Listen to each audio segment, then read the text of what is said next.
అయోధ్య ఒక రికార్డు సాధించింది అని చెప్పాల.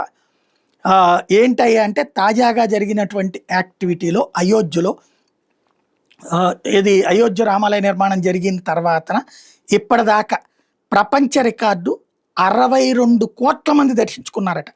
అది కూడా ఒక దేశం నుంచి కాదు, 50 దేశాల నుంచి 62 కోట్ల మంది దర్శించుకున్నటువంటి రికార్డు ఇప్పుడు సంచలనం సృష్టిస్తోంది. ఏకదం ఇంతమంది ప్రపంచంలో ఇంకా ఎక్కడా కూడా సాధ్యం కాలేదు. అది కూడా ఏడాది పొడుగునా దర్శనాలు చేసుకుంటున్నటువంటి ప్రార్థనా స్థలం. ఇప్పుడు జెరూసలేమో లేకపోతే కనుక మక్కానో ఇది సర్టన్ పీరియడ్లో ఉంటుంది, క్రిస్మస్ అప్పుడు లేకపోతే రంజాన్ అప్పుడు. మనకి తిరుమల తిరుపతి దేవస్థానానికి నిరంతరం వస్తూ ఉంటుంటారు. తర్వాత అయోధ్య ఏర్పడిన తర్వాత ఇప్పుడు అయోధ్యకి వెళ్తున్న సంఖ్య క్రమక్రమంగా పెరిగింది. ఓవరాల్గా 62 కోట్ల మంది 50 దేశాల నుంచి అక్కడికి వెళ్ళడం ఈ ఏడాది కాలంలో అన్నటువంటిది ఇంపార్టెంట్ అయింది, రికార్డ్ నమోదు చేసుకుంది.